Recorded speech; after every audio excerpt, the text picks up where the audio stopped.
play right, cause they can't miss. All about the game, that's a cold switch. Serving up the truth, call it ruthless. Tune in and get your fix from Blake and Vish Sports. There's one more topic after this. There's somebody else that's struggling, but let's talk about someone who had a very rough debut, and that was the Chicago Bears quarterback, Justin Fields. Went to Cleveland. Browns are a real good team. Bears defense played a very, very good game against a tough team. They got a lot of pressure on Baker Mayfield. They played the bootleg game real well. I thought they had a real good defensive game plan. Shout out to Sean Desai. But the Justin Fields debut was rough. Obviously, he had one total net yard of passing. When you talk about, he had as many sacks as completions. It was rough overall. But what were your thoughts on Fields? I know we both liked him before the draft, and obviously this was not what we were expecting.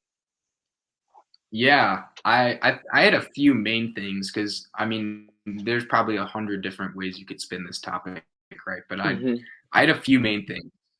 The first one being, I feel like they just did not use his athleticism whatsoever. They did a couple of times in the shotgun where they do a read option or try to get him moving, but considering how bad the line played and just is in general, I feel like they could have moved the pocket more, done stuff that wasn't shotgun, literally anything else. Because it seems like every single pass came from shotgun. With only 5 linemen blocking, there wasn't a tight end in there. There wasn't a running back. It was mainly just mano-a-mano, and they didn't move the pocket. So I just thought that was terrible, setting him up in that sort of a situation, just generally speaking. Number 2, there was definitely instant pressure a lot, but I feel like his pocket awareness could have been better. Andy Dalton was behind the same exact offensive line against the Rams, same exact offensive line against the Bengals. He didn't get sacked 9 times. Maybe the pressure wasn't as much, but I have a feeling that there's a reason he didn't get sacked that much. Maybe he's getting the ball out faster. I don't think it's a house of cards that just came crashing down the moment he set in.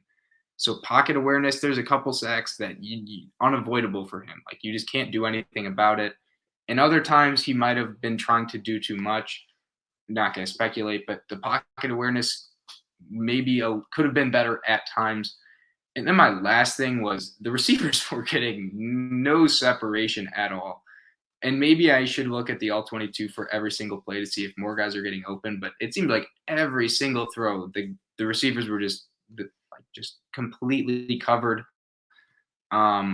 which is tough. And I know there was a few times he just didn't throw it to someone who was open or didn't check it down or whatever. But there was just not a lot of separation, generally speaking. And that was rough. So I know everyone's been calling for Matt Nagy's head.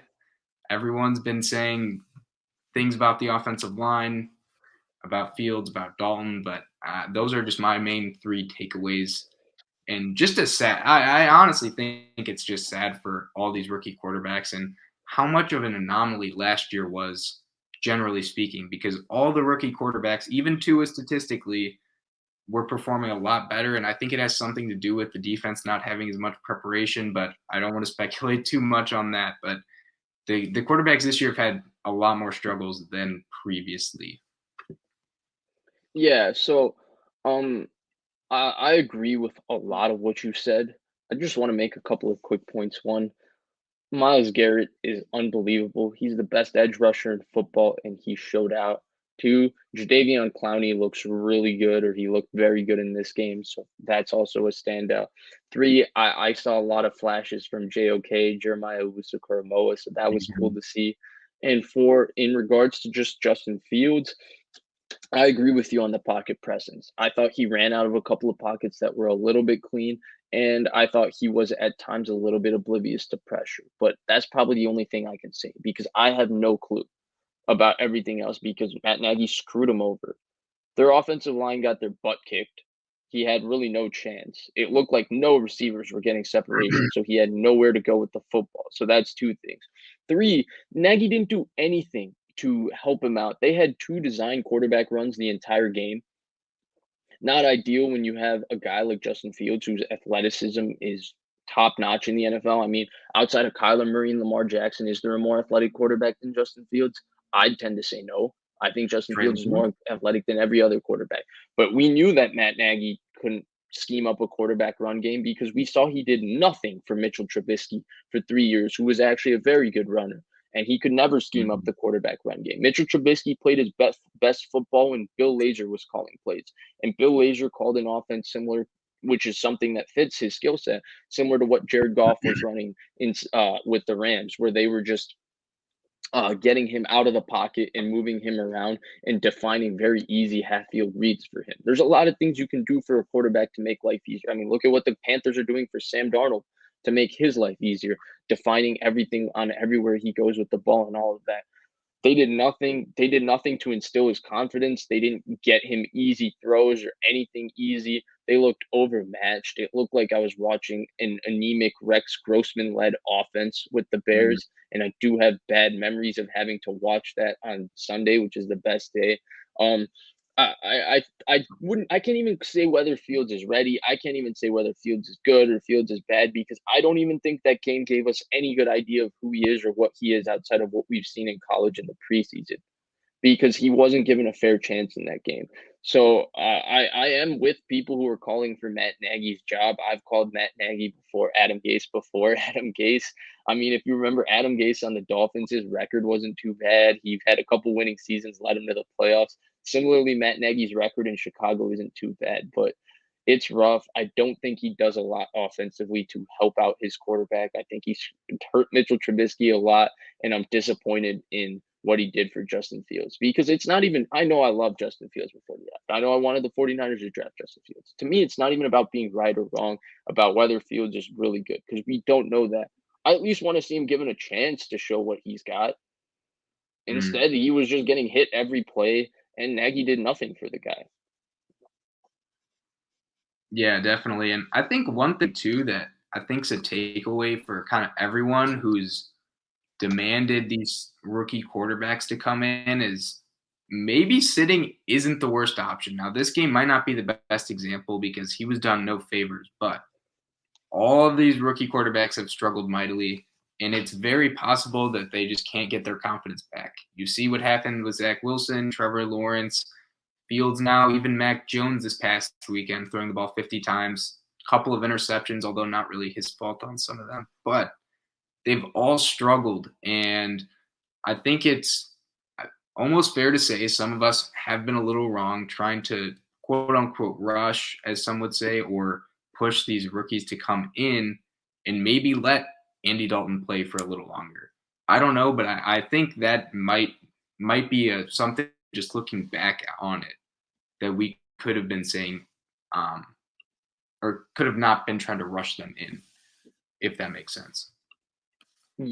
So I kind of agree with that, but I disagree with that, because I think they've all been a product of the organizations have not done a good job putting these quarterbacks in good situations. I think the reason these quarterbacks have had success over the past few years, I mean, going back to Mariota and Winston and Carson Wentz, is we saw coaches take a lot of liberties and ensure that they were putting their young quarterbacks in the best spot.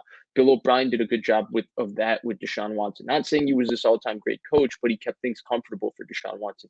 Anthony Lynn and Shane Steichen, I think is his name, they did a really good job of protecting Herbert with a strong run game, maybe running the ball too much, but scheming up throws and having him throw it down the field. So that was help from that standpoint. Joe Burrow, I mean, the Cincinnati Bengals hurt him by putting the game on him, but putting him in empty and running a lot of similar concepts to what he did in LSU gave him full autonomy at the line of scrimmage and the ability to know where he's going with the ball, because he's very comfortable with those concepts.